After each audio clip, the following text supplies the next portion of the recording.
Espíritu Santo. Amén. De la carta del apóstol Santiago.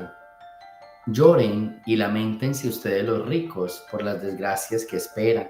Sus riquezas se han corrompido, la polilla se ha comido sus vestidos, enmohecido están su oro y su plata.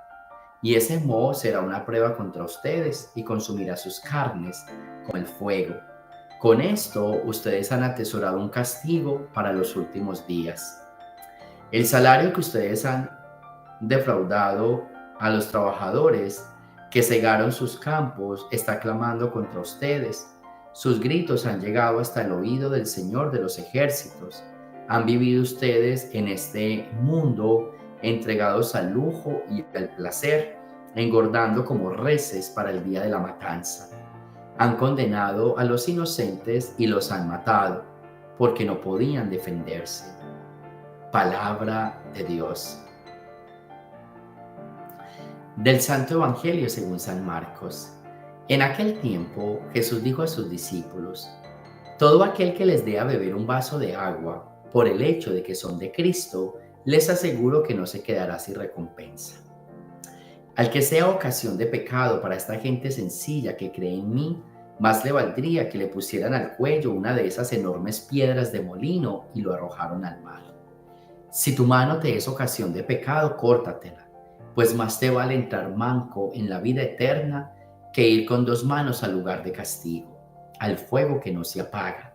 Y si tu pie te es ocasión de pecado, córtatelo, pues más te vale entrar cojo en la vida eterna que con tus dos pies ser arrojado al lugar de castigo.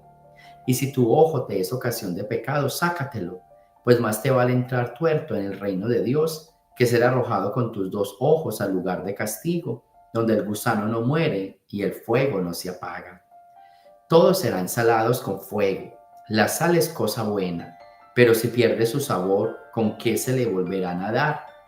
Tengan sal en ustedes y tengan paz los unos con los otros. Palabra del Señor. Bien, vamos a empezar con la primera lectura y es el tema de los ricos. En algún momento de la vida se pensaba que tener riquezas era sinónimo de pecado y que entonces los ricos no van a entrar al cielo. ¿A qué se refiere esa lectura? Se refiere a aquellas personas que teniendo no comparten. Esas personas que teniendo no son generosos y no saben dar. A eso se refiere la lectura. No es malo tener. Lo que es malo es tener y no compartir. Tener y no ser generoso. Eso es lo malo.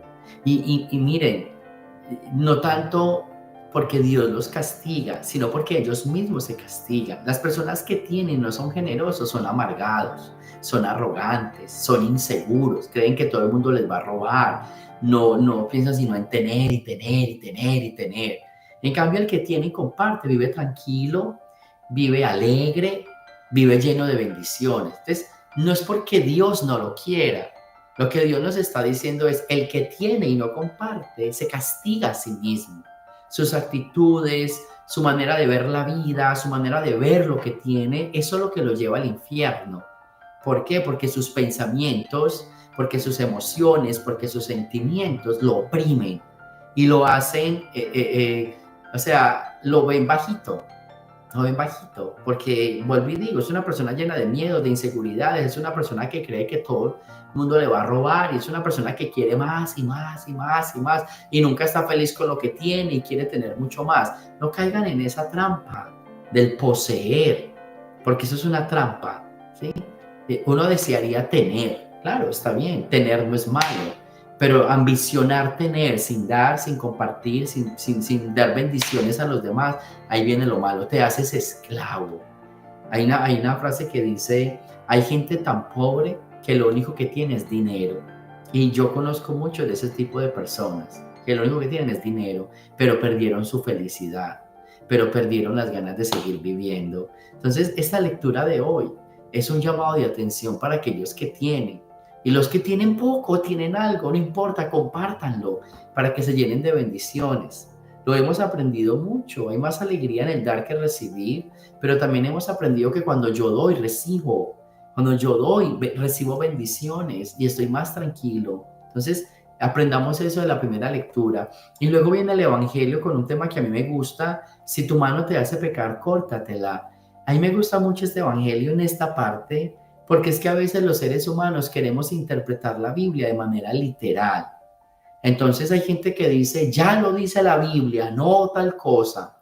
Entonces yo siempre digo, está bien, perfecto, ya la vas a interpretar de manera literal. Entonces cuando la Biblia dice, si tu mano te hace cortar, córtatela. Perdón, si tu mano te hace pecar, córtatela. ¿Tú por qué no te la has cortado?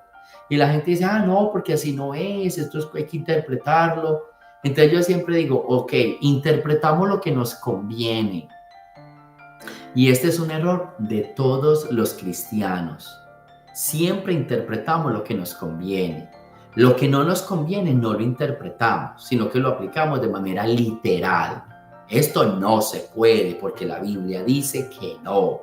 Entonces, unas cosas sí las interpretamos y otras cosas sí no las interpretamos. Me parece que eso es jugar con la palabra de Dios. Si se va a interpretar, se interpreta. Pero si se va a manipular una verdad, entonces no estamos con el favor de Dios. Y esto es una trampa en la que todos caemos, ¿cierto? Porque la Biblia dice tal cosa y usamos para aplastar al otro. Y usamos esa manera literal para condenar al otro.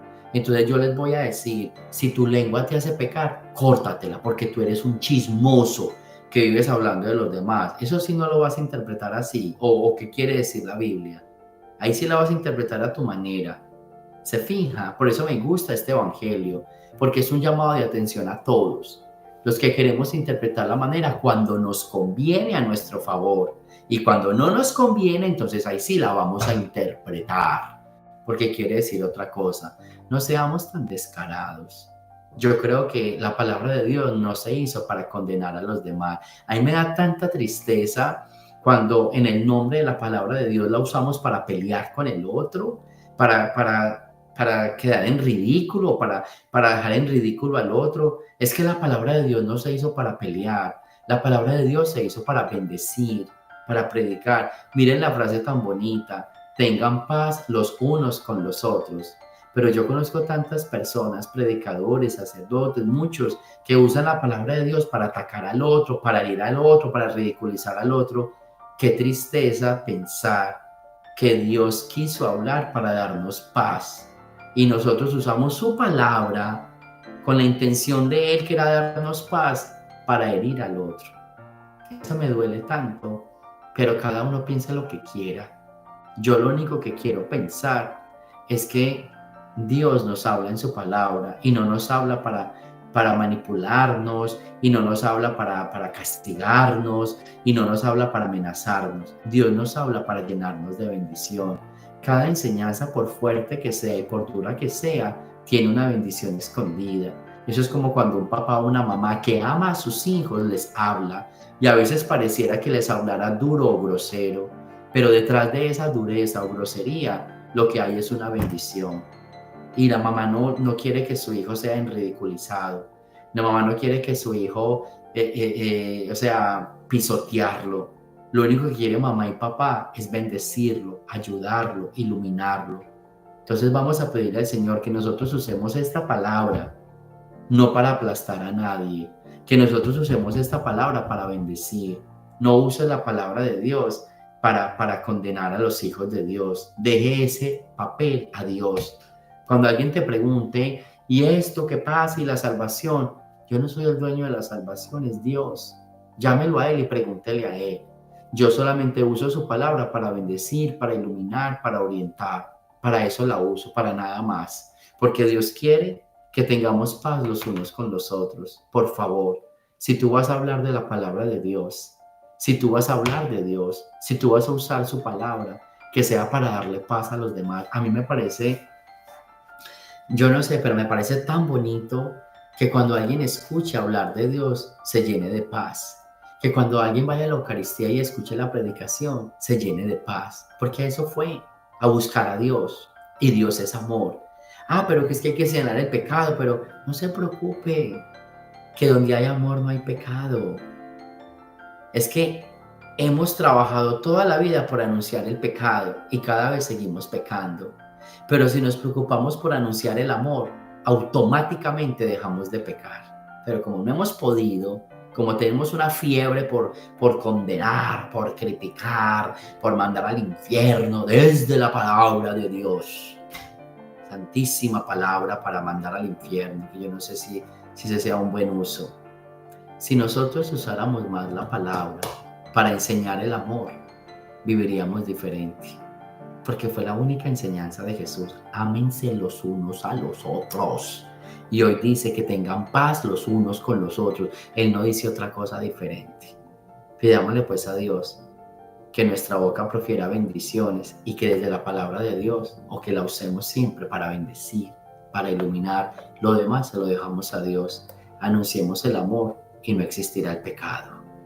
Gloria al Padre, al Hijo y al Espíritu Santo, como era en el principio, ahora y siempre, por los siglos de los siglos. Amén. El Señor esté con ustedes y la bendición de Dios Todopoderoso, Padre, Hijo y Espíritu Santo, descienda sobre ustedes y me los acompañe siempre. Jesús, María y José.